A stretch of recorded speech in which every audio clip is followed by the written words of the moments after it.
Okay, I got my shop pretty much all cleaned up.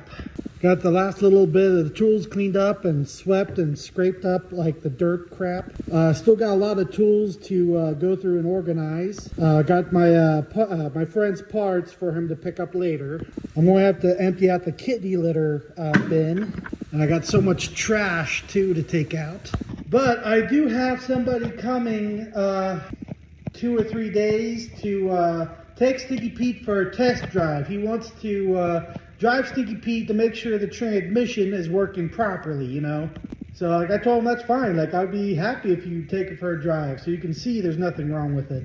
So I already explained to him like how many miles I put on that transmission, how many burnout competitions I've done.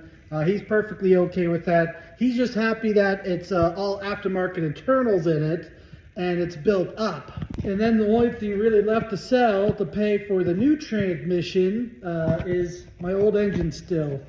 I had one guy come and look at it like 2 days ago, but he was really interested in just the one motor because he wanted the P pump off of it.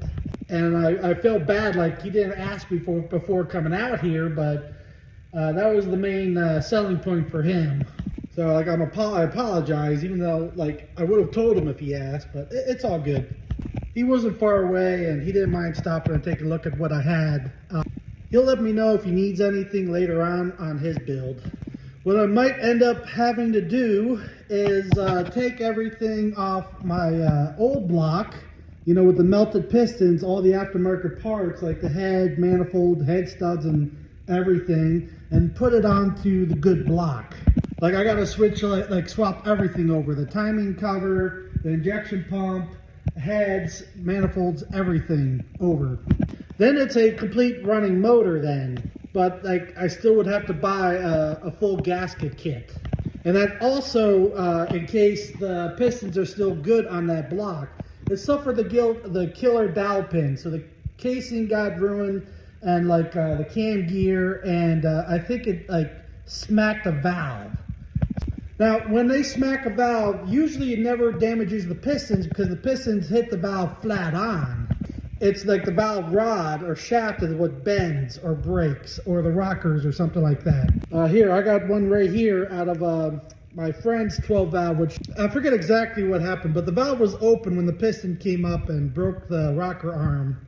Also bent the push rods and a few things. But that's why I was asking $3,000 for both engines with all the parts and stuff, because I didn't want to buy the gaskets or do the work to swap everything over. You know, you got literally over $8,000 worth of aftermarket parts and everything, and core charges between the two blocks and everything.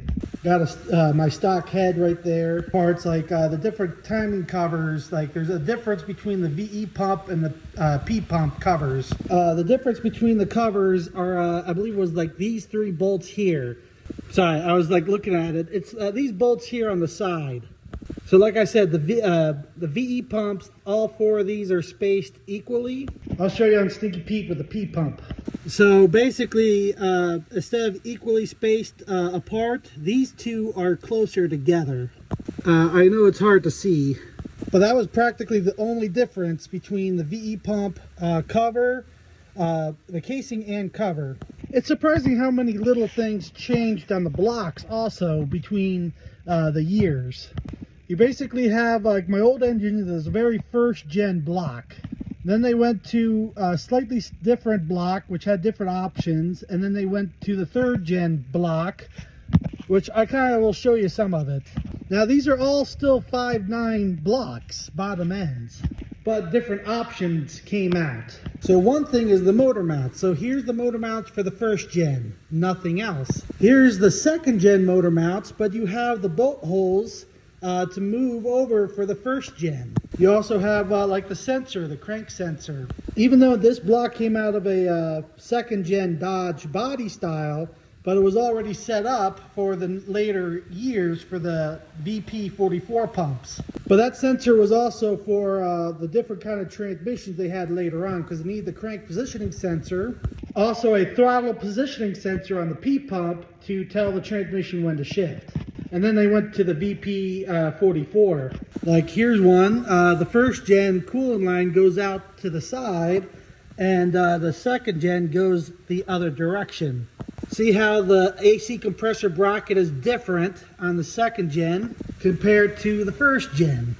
The brackets here for the alternator on the first gen are different a little bit for the second gen. Definitely different for the third gens.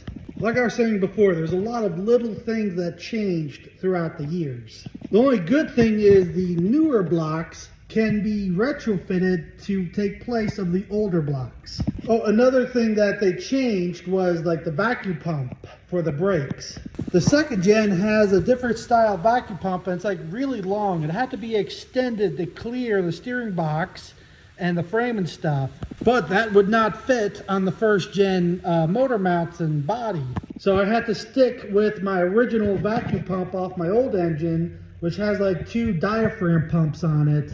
That way it could clear the motor mounts and frame properly. Other differences through commercial grade engines, like the pulley here for the fan, the clutch fan. So here's the regular pickup truck one for school buses and commercial grade, the bolted right there. They also reroute the air intake and exhaust pipes and things like that for commercial grade applications. Oh, like another one, the first gen, the fuel filter is on the bottom of the head over there. On the second gen, they have the spot on the head for it, but the second gen, they put a separate fuel filter bracket on it, which I have the one right there. I parked Stinky Pete in the shop here, just getting ready so after the New Year's, I can start. I'm like looking at this 1 millimeter turbo. It's like I'm like looking at the 2 millimeter. I'm like, how's this going to fit? I'm probably going to have to relocate the windshield washer jug and a few things. I'm definitely interested to see how bad the turbine is in that exhaust housing. I wonder if it came out, maybe it's like in the exhaust pipe or something, like the downpipe. Another thing I'm going to try to do when I get this all apart is go through and cut out all these wires that I don't need. It's about 75% of it I don't even need. But here I can kind of show you the diaphragm pump down there for the vacuum pump, which is hooked up to my original brake booster. Some of the upgrades I want to do, besides I got to get a bigger intercooler, is I wanted to get a aftermarket steering box. So like the regular stock steering box, it takes like from the center, takes like almost 3 full revolutions to go left and almost 3 to go back to the right. So I want to get an aftermarket steering box which has a different gearing in it. So basically it takes only 1.5 turns to go left and 1.5 turns to go to the right. That way for like drifting around the burnout pit and things like that, I can turn faster. Not just like killing my arm trying to go left and then back to right, then back to left. But that's later down the road, maybe next year. I don't like some other stuff I'd like to do when I get the funding. Set of traction bars, the long ones that are like 8 foot long. I'd like to take like when this differential does fail, I would like to send it out to get that built up stronger. It's just like the same companies that make differentials for dragsters, like pushing 2,000 horsepower. I don't know how much it's going to cost, but I know they can make basically the floating axle. I can change the carrier out and the axle that goes to the spindle to something stronger that can handle the torque. I just don't know how much they're going to charge. Because I want to keep it looking stock. It's like a full-on sleeper build. Like I want to get close to 1,000 horsepower, but not have it look like it was ever touched. And another thing I would like to do is I don't want to do a hood stack. I don't like it. Between the vent right there, I don't want us to be smelling exhaust all the time. I don't want to have to worry about water and crap getting in it. I don't want to have unburnt fuel or carbon all over the truck. But I would like to see if I can run it out the side fender here. The only problem I've been running into is like the blower motor is in the way. Like I almost have to do a complete U shape and then come over out the fender. Like you can kind of see how the downpipe is already. It will be all the way up against that blower motor, and I want to still keep this as a everyday driver, so I don't want to remove that. This I can simply relocate that. And there's really no room to run it down and out the side because of the way the tire is. The tires are pretty much right up into that wheel well. There's really no room to fit a 4-inch out through there. Like there's no gap literally between, like right here between the cab firewall and the inner fender. It's pretty much right against it down there. I did have an idea of flipping the exhaust manifold upside down, which moves the turbo up higher, but then I have the problem with the turbo might be sticking up out of the hood. Like that definitely would get it up higher where I could get the 90 out, try to go like down and out under the hood hinge there and still be over top of the blower motor. But trying to get the air intake hooked up and things like that is going to be a lot more of a challenge. Not including the oil return from the turbo. The intercooler is going to be basically a 2nd gen intercooler that I'm going to fab up. See, the problem I had last year was this 90-degree boost tube elbow constantly kept failing. So what I did was I did a metal 90 to solve that problem. But the 2nd gen intercoolers already have 3-inch facing straight back. It is quite a bit wider than this one and a lot taller, which is fine. It needs to handle more airflow anyway for the bigger turbo, but that's going to be another hurdle to do later on. Like I might have to trim the bracket, like the grill right there on the bottom. I could keep majority of the grill there, but like from there straight down and from there straight down, I might have to remove that whole piece. That won't really bother me, really. You know, it's just basically opening that slot up more. I also got a intake heater delete adapter. So like what I'll do is like during the winter next year, I'll put the intake heater back on it, but like through the summer I'm going to leave it off. But like everything else is pretty much going to be exactly the same. Oh, water meth injection is also another upgrade later on. I think I have room under the battery here to mount a water tank, or down here under the air box. There's plenty of room down there if I take the jack out. Or I could definitely mount it behind the seat and run the line up. Same thing with the windshield washer bottle jug thing. I could probably mount both of them behind the seat inside the cab and just run little lines up to the pumps. I definitely got to do a custom coolant overflow tank because I didn't have room over there with that 90 degree on there. But maybe with the new intercooler I might, because the new intercooler, the outputs are going to be lower. So I should have room for the overflow tank.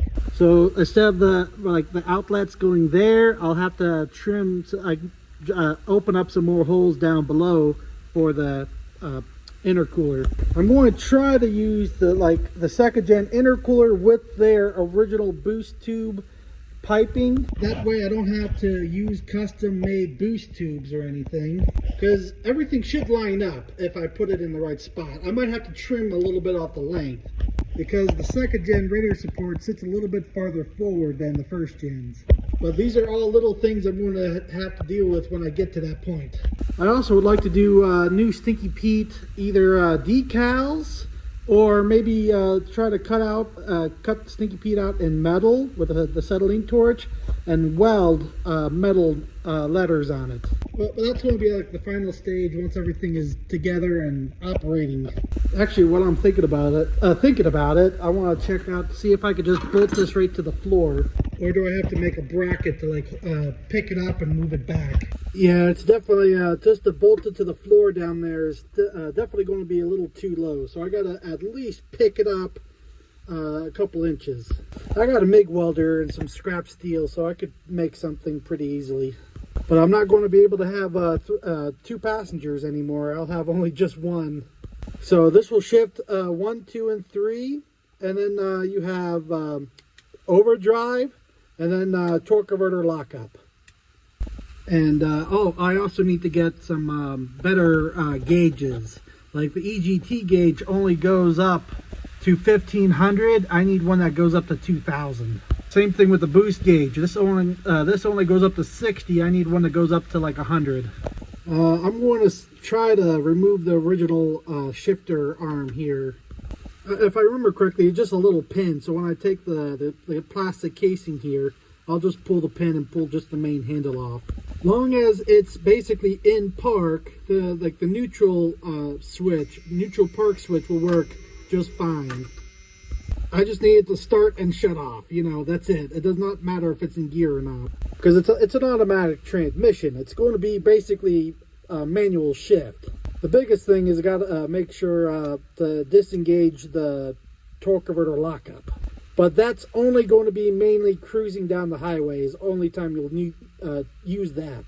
I'm going to have to do a different cup holder setup later on. When I make the bracket to come up to hold the shifter, I'll try to put like a cup holder like right here on the side of it, you know. Like some other stuff like removing the transmission heat exchanger and doing a separate transmission cooler underneath the truck. So like that'll be mounted on the transmission cross member. It has its own two little electric fans. Now it will kind of suck during the winter because the transmission fluid is going to take a long time to heat up. But I'm thinking if I lock in the torque converter while it's in neutral, you know, that should circulate the transmission fluid and heat it up that way instead of using the engine heat. And I can also hook up a switch to those electric cooling fans and just not have them turn on during the winter. Some things like some friends of mine were suggesting like I should do a roll cage and maybe a racing harness or seats and stuff. I'm like, then it's not really a sleeper. If I get like a full-on sponsorship that could actually pay for all the parts and everything, what I'll do is I'll just get a whole nother first gen and build a like Stinky Peet Mark II. And that one could be more like official with a roll cage and everything. I also would like to do like the rear disc brake kits from Summit Racing, which those I could put on this and still hide behind the factory rims and tires. So like the only thing you can see inside this truck that makes it look like it's not stock or original is like the gauges and controller there on the dash, and pretty soon the shifter. But they'll be too busy staring at the air conditioner in the back window to like notice that kind of stuff. The other thing is like, even though I'm going to be probably pushing 700 horsepower when I'm done, it's not going to be able to hook properly to take it down the drag strip or anything like that. So like that's why I'm not really worried about the differential at this moment, because I'm not trying to hook it. If I was trying to do a boost takeoff or anything like that, then I would definitely need the traction bars and stronger differential. But those are things later on, like to do more events in the future. But for just simple burnouts and now dynos, because you're not trying to shove the whole truck like 5,500 pounds, dynos only have like, let's just say a 1,000-pound roller to spin up. So like a good example, like Stinky Pete before was doing 0 to 60 in about 7.5 seconds. On the dyno, it did like 0 to 60 in like 3.5 or 4 seconds. But that's just because it's spinning a lot smaller of a mass. You know, it doesn't have the load on it like if the engine was trying to push the whole truck. But of course, that's how the dynos work. Like they measure how fast you can spin out this certain amount of weight to get an accurate reading of the horsepower and torque. See, it's like horsepower is just power over time. So like that's how they can calculate those kind of things. So I could definitely do pretty good on the dyno and like simple burnouts and just like fast acceleration, but no boost takeoffs. Like this is going to be hard just to keep from not spinning up the tires, just accelerating fast. Like Stinky Pete has no weight in the back of this thing. Like out of the 5,500 pounds, there's probably only 1,500 pounds on the back end of this thing. Everything else is right here on the front. Like literally two strong guys can pick up that whole bed off the ground by hand. Like the frame is like 2 guys, and even the fuel tank full of fuel, 2 guys can pick it up. So basically, if you got 6 people right now, maybe not even, could pick up the whole back half of this truck off the ground. So it's not heavy at all. Like that was one of the problems when doing like drifting and stuff. To give it enough throttle to brake traction to drift, but because the front end is so heavy, the back is so light, it just like spins right around. And also like another thing I want to try to do is get more of a steering angle of the front wheels, because it's hard, you can't really steer enough to try to keep it controlled. You know, like they do make aftermarket steering for like drift cars and things like that, but nothing for pickup trucks, you know, like some old newer pickup trucks I got, but not a first gen half ton like this. I was looking at like a Dodge Charger like front steering assembly, but the suspension is different even on those, so they just don't make any of those kind of aftermarket parts. I thought about making my own custom control arm and brackets and welding them onto the frame later on down the road. I know I have no problems clearing the frame and wheel wells, and like the spindles can turn that far without a problem, and steering box can do it. It's just the way, like this, they just can only steer so far until either the tires are hitting the suspension, like the upper control arm, or like this traction bar thing. Yeah, I'll just show you on the parts frame. Now this is a D100 frame, so this is the 1/4 ton frame, not the half ton, but it's still the same thing. So if you turn too sharp, this bar here that connects to the frame to the lower control arm, the tire will hit. But it needs that bar because the whole lower control arm is just that one bushing. So without that bar, that lower control arm could bend and wrap underneath. Like the upper control arm has 2 bushings, so it can handle the torque. The aftermarket control arms, what they do is they basically make a T shape. So that way this tire can turn farther, but they do that on top and bottom. But the problem is there's nothing there to bolt onto for a bracket. So I would have to make a whole like assembly that comes down off that frame for a lower control arm, and new brackets welded onto the frame for the upper control arm. Then the whole steering can turn like almost full 80 degrees. And in the future, if I do want to push more power, I'm probably going to have to box in the frame, you know, like all through here to help reinforce it. Now the last time I did the boost takeoff, I ripped the motor mounts right off. Like these are just rubber that connects the motor mount to the frame. I got aftermarket motor mounts I got to order so it can handle that torque.